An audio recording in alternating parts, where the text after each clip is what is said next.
موسیٰ اس سے کہنا کہ اگر اس سے ہمیں خدا کہتے شرم آتی ہے تو کوئی مسئلہ نہیں ہے، لیکن اس سے ہمیں اپنا بندہ کہتے ہوئے شرم نہیں آتی۔ ہم فخر سے کہتے ہیں یہ ہمارا بندہ ہے، یعنی خدا کیا کہہ رہا ہے؟ ہم فخر سے کہتے ہیں یہ ہمارا بندہ ہے، ہمیں اس پہ شرم آر نہیں ہے۔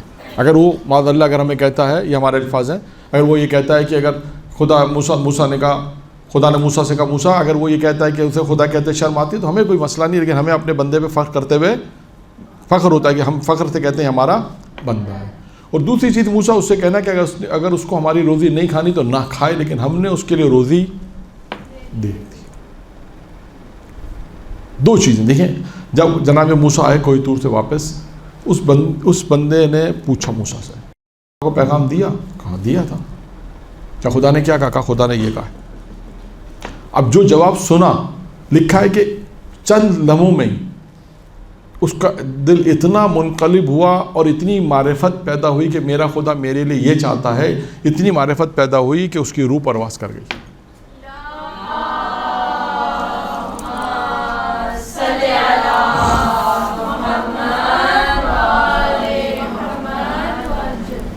یعنی دیکھیں اس طرح معرفت خدا آتی ہے۔ لوگ پوچھتے ہیں معرفت ہوتا کیسے ہے؟ کبھی القائی کہتے ہیں، ایک لمحے میں آتی ہے۔ جیسی موسیٰ نے کہا جواب دیا، ویسے کہا میرے خدا نے میرے متعلق یہ کہا ہے، اس وقت معرفت پیدا ہوئی اور اتنی معرفت کے روح پرواز کر گئی۔ تو چھٹی چیز کیا ہے؟ تقرب الہی کو ترک کرنا، یہ بھی دعا کے قبول نہ ہونے کا ایک سبب ہے۔ اور آخری چیز ہے اپنی گفتگو کے اندر برے الفاظ، فحش الفاظ کا استعمال، بری بات کہنا، بری بات کہنا، برے الفاظ کی ادائیگی، ناشائستہ الفاظ کی ادائیگی، وہ الفاظ جو شائستہ نہیں ہیں، وہ الفاظ جو برے ہیں، فحش جسے ہم کہتے ہیں، ان الفاظ کا اپنی گفتگو میں استعمال کرنا، جس کی وجہ سے انسان کی دعا قبول نہیں ہوتی۔